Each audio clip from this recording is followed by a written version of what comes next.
Máscara de oxigênio não cairão automaticamente. Esse é o nome da futura série da HBO Max. E hoje eu vou conversar com vocês um pouquinho não só sobre a série, mas principalmente sobre o tema que ela aborda e o quanto que é importante a gente falar sobre o que aconteceu ali no final dos anos 80, no final dos anos 90. Então, esse é um Chá Comigo Indica para que vocês possam também acompanhar o que eu tenho visto por aí. Então, vem comigo. A HBO Max me convidou para assistir a pré-estreia de Máscara de Oxigênio Não Cairão Automaticamente no Cine Marquise, ali na Paulista, dentro do Conjunto Nacional. Eu nunca tinha ido nesse cine, ele fica no subsolo ali e foi muito interessante para mim ter ido ali hoje. Hoje eu falo numa quarta-feira, porque meio de semana, né? Eu gosto de ir para o cinema e fui muito honrado de ter sido convidado. Eu gosto de trazer também aqui para vocês, né, algumas indicações, então indicações culturais, indicações de lugares para ir comer. E dessa vez eu vou falar para vocês sobre essa minissérie da HBO Max, em parceria com a Morena Filmes, com direção de Marcelo Gomes e Carol Minem. A primeira temporada tem previsão para estrear agora no dia 31 de agosto, no stream. E conta com o roteiro de Patrícia Corzo, Leonardo Moreira e Bruna Linsmeyer, Andréia Horta, Johnny Massaro e Ícaro Silva nos papéis principais. Então, primeiro eu vou contar para vocês então um pouco como é que foi ali a experiência. Bom, saí da minha casa, né, e fui para lá. Fica ali próximo da Paulista, você que não é de São Paulo, fica pertinho ali da Estação Consolação. E aí fui em direção ao Cine Marquise. Chegando lá, já estava muito cheio, né? Eles estavam servindo alguns drinks, algumas comidas. Eu amo ir para esses eventos porque tem sempre um coquetel ali para gente. Então estava servindo alguma cerveja, alguns petiscos. Eu cheguei lá e já identifiquei algumas pessoas que eu conheço, que eu conhecia. E eu percebi que o elenco já estava a postos para fazer as fotos. Eu cheguei um pouquinho tarde, porque, como eu falei para vocês, eu estou cumprindo uma agenda de prestação de serviço numa agência e não tinha como eu chegar antes. Mas ainda não tinha começado a Premiere. Então, nesse primeiro momento, a gente pôde conhecer um pouco mais dos outros artistas que também estão fazendo parte. Então, no elenco, como eu já falei, tem essas pessoas que eu já comentei aqui com vocês. E uma coisa interessante foi saber dos prêmios que essa obra já teve, né? Então, eu vou falar um pouquinho sobre os prêmios, aí depois eu vou falar um pouquinho sobre o enredo, e eu vou contar também depois tudo que eu anotei ali do primeiro episódio que eu tive a oportunidade de assistir. Vocês vão poder assistir no dia 31, agora do mês de agosto, na HBO Max. Bom, eles já ganharam, né, no Festival Internacional de Cinema de Valência o prêmio de melhor série de TV, melhor roteiro e prêmio do Júri Jovem, melhor série. Isso é muito bonito de ver, né? Produções nacionais ganhando prêmio. E aí, vocês podem estar se perguntando, né? Para quem não sabe, para quem ainda não viu ou não ouviu falar, né? Eu vou contar um pouquinho para vocês sobre o que é essa série. Eu vou ler primeiro o enredo que está aqui disponível e depois eu vou ler para vocês, né? Ponto a ponto, o que eu anotei, o que bateu em mim, como que foi essa experiência de assistir essa minissérie. Bom, vamos lá? Um grupo de comissários de bordo no Rio de Janeiro, liderado por um chefe de cabine que é gay e que descobre que vive com HIV, concebe um plano para contrabandear AZT, um medicamento antirretroviral vital para pacientes com HIV/AIDS. O objetivo é salvar vida de pessoas infectadas no Brasil, onde o medicamento não é legalmente vendido na época. Essa iniciativa torna-se uma luz de esperança para aqueles diagnosticados com a doença, especialmente em estágios avançados, onde as opções de tratamento são limitadas. A gente está falando sobre um Brasil do final dos anos 80 e começo dos anos 90, onde a epidemia de HIV e AIDS estava matando muita gente e a gente tinha falas grotescas de especialistas em saúde, de autoridades religiosas, entre outras coisas, falando, tá ligado? Falando coisas absurdas sobre a população LGBT, sobre as pessoas que contraíam o vírus. E quando eu vi a sinopse e entendi que era sobre esse o tema, eu tive muito medo de cair no clichê, né? Deles caírem no clichê, deles falarem coisas preocupantes e desagradáveis, mas deu para perceber que eles tiveram muito cuidado no texto, na atuação, na forma como seria abordado esse tema. Então vou falar aqui um pouquinho, algumas coisas aqui que eu anotei. É inspirado não numa história especificamente, mas num fato real que aconteceu aqui no final dos anos 80, comecinho dos anos 90. Eu não sabia disso.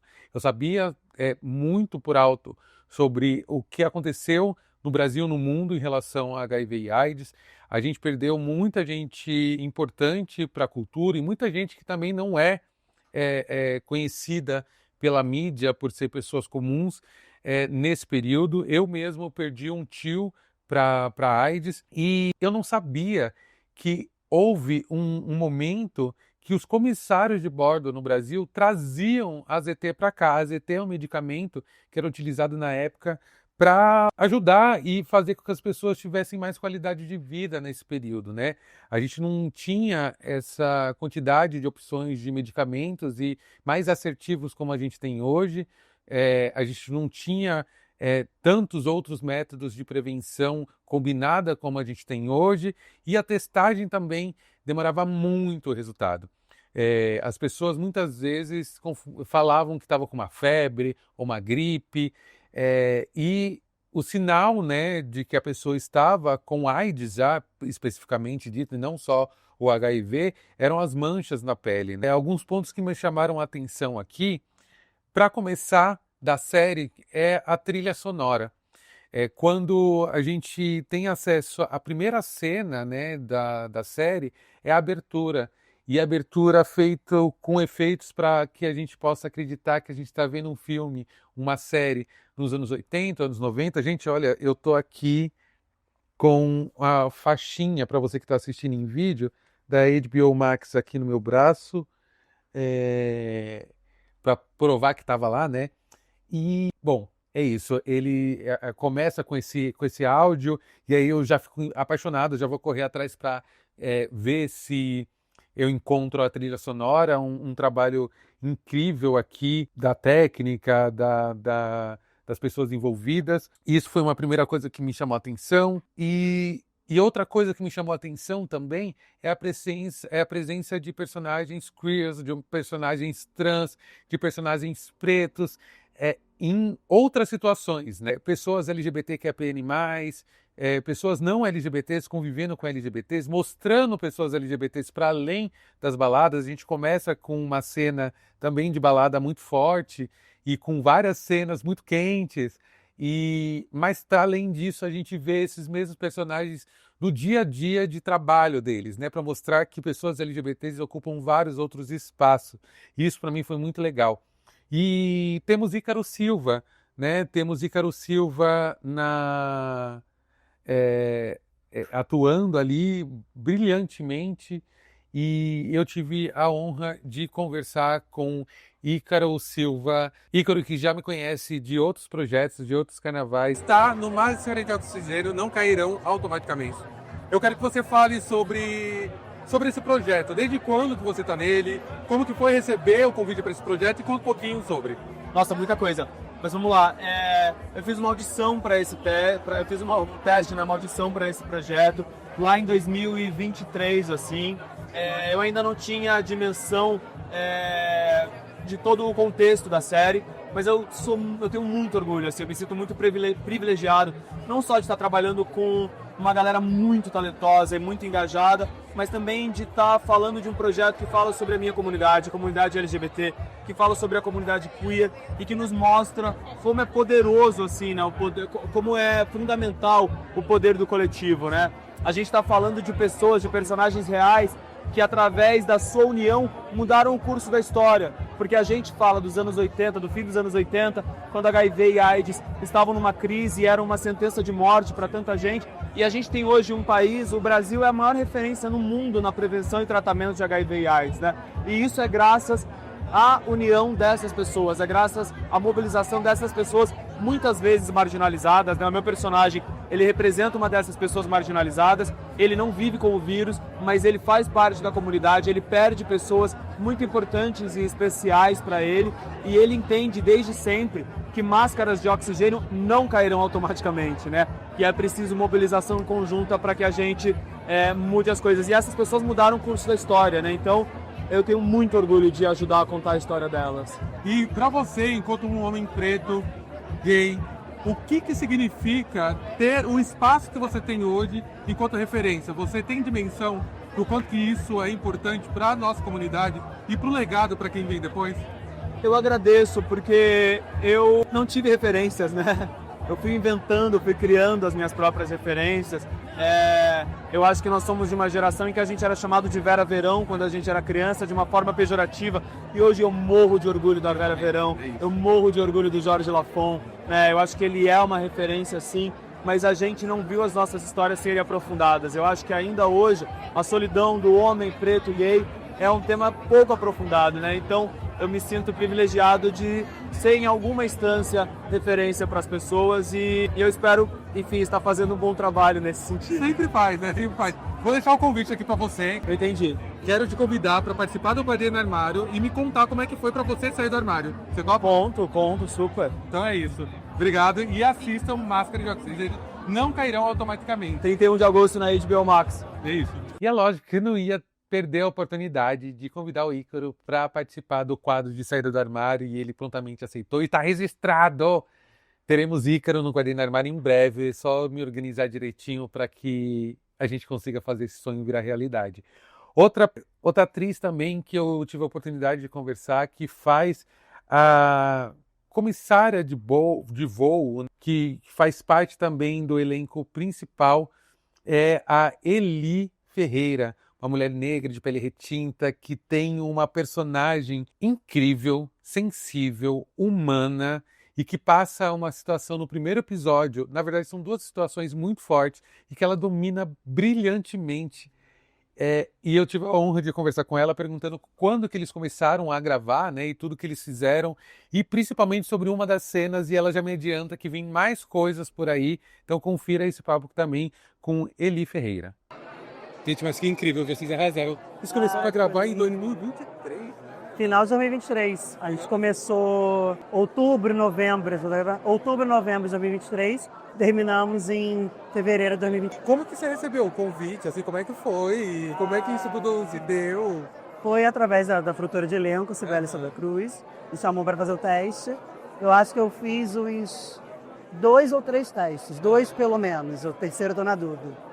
E aí recebi primeiro, né, o perfil da personagem. Amei logo de cara a Yara. Eu amei. Eu li o monólogo dela, assim, falando do sonho dela, muito determinado, muitas coisas eu me identifiquei com a personagem.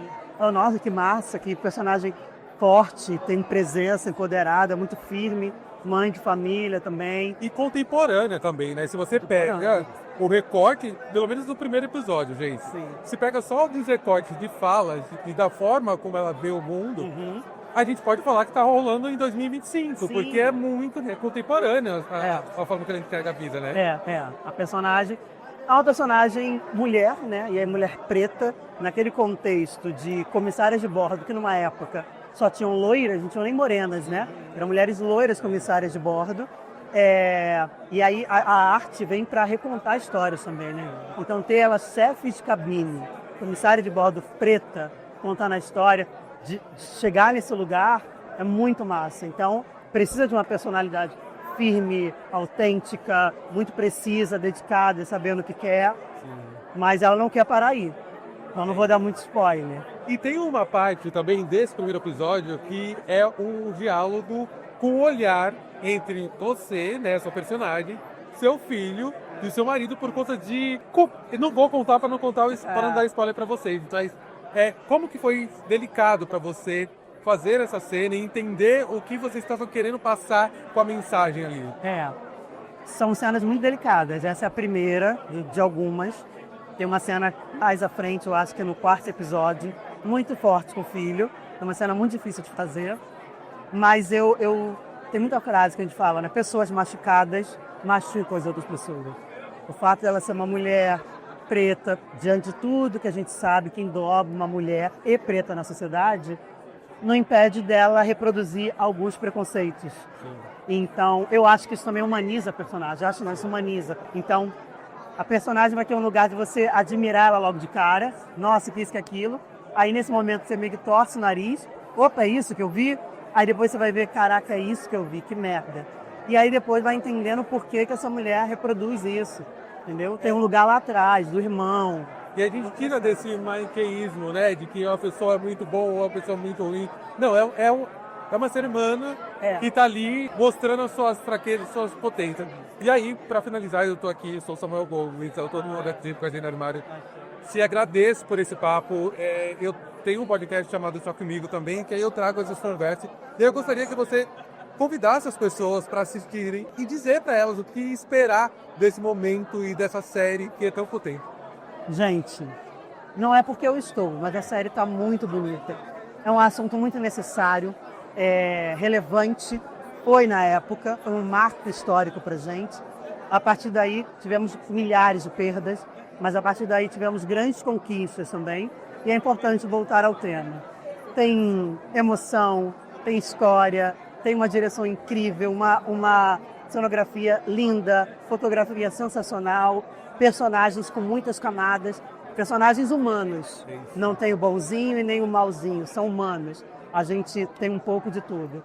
Então assistam, tenho certeza que vocês derem o play no primeiro, vocês não vão querer parar e vão aguardar sempre até o quinto e quiçá uma próxima temporada. Isso, por que não, né? Por que não? Por que tanto adulto trava no inglês, né, mano? Eu tava aqui na academia observando, chegou um gringo e ele tentou falar com o pessoal e todo mundo, simplesmente travou. Não conseguia responder ele, tava tentando usar o tradutor. As pessoas até sabiam entender o que ele tava falando, mas não conseguiam falar. Por que isso acontece, né, parça? Cara, a resposta é uma só e a gente conhece. Vergonha. Exato, irmão. É numa fita do pessoal que tem vergonha de errar um exercício na academia, tendo que tá aqui pra treinar, pra ser corrigido. E esse medo do inglês, ele vem desde a sala de aula. Total. É por isso que a primeira chave para destravar é a Lucy da EWPass. Exatamente, irmão. Com a Lucy você não precisa ter vergonha pra nada. Você pode simplesmente usar e abusar, praticar a escrita, conversação, dúvidas de vocabulário, errar 1000 vezes se precisar sem ter alguém para te julgar. Então o plano é esse. Primeiro você usa a Lucy para você praticar e perder o medo de praticar o inglês. E depois você usa seu novo inglês para decolar na sua vida profissional. E se você que tá aí assistindo a gente quer destravar essas duas áreas da sua vida, o caminho é um só. Clique no link na nossa bio e vem para a EWPass. Impressionante falar também sobre a testagem, né? Como que era tabu na época e como as pessoas tinham medo de falar HIV e AIDS, né? Inclusive por conta do estigma que carregava na época, né? Hoje a gente conseguiu ressignificar e uma coisa que é muito importante, que foi falado lá e que a gente sempre fala, é que é importante a gente viver no Brasil, num país que faz o tratamento de graça pelo SUS para a sua população, e que vem desenvolvendo tecnologias para diminuir o caso de HIV e AIDS no Brasil, fazendo testagem, oferecendo camisinha, incentivando para que as pessoas possam conhecer a PrEP, a PEP, trazendo tecnologias de injetáveis desses medicamentos. E eu acredito que daqui para frente a gente está num caminho muito rápido para que a gente possa, inclusive, encontrar a cura. Eu acho que para além de todo o sofrimento, né, o que eu vejo que a série vai tratar e de forma muito bonita é a vida, é a vontade de viver. e a vontade, inclusive, de ajudar a nossa comunidade. Como que a comunidade LGBT, ela, quando tem propósito, ela se une, ela se abraça e constrói uma família. A nossa família não depende de laços próximos, né? A gente vai construindo a nossa família, né? E o mais importante de hoje em dia é entender o nosso papel também, né, na disseminação de boas informações. Eu acho que essa série ela vai ajudar muito a gente a entender o que foi esse momento. Ela está muito bonita, ela está muito bem construída, ela está com uma sensibilidade que é difícil encontrar, né? Eu acho que foi um trabalho de muita pesquisa, muitas pessoas envolvidas. Eles estão desde 2023 produzindo essa série e com muito cuidado, muito carinho, eles estão entregando um projeto muito bem direcionado, muito bem amarrado. Espero que vocês gostem da série, que vocês assistam Máscara de Oxigênio, Não Cairão Automaticamente, já disponível se você está assistindo depois do dia 31 de agosto. Vão lá conferir, então se preparem que tá vindo muitas novidades. Eu acho que dá para eu contar para vocês já uma novidade. O Guardei no Armário, ele é um projeto que completa 10 anos em 2025. E esse ano eu estou tendo a oportunidade de experimentar o Guardei no Armário em várias outras frentes. Uma dessas frentes é levar essa conversa de aceitação, de autoentendimento e de amor próprio para além das telas. E dessa vez eu tenho a honra de falar para vocês que o Guardei no Armário, em outubro, será ao vivo no Sesc Consolação. É isso mesmo, gente.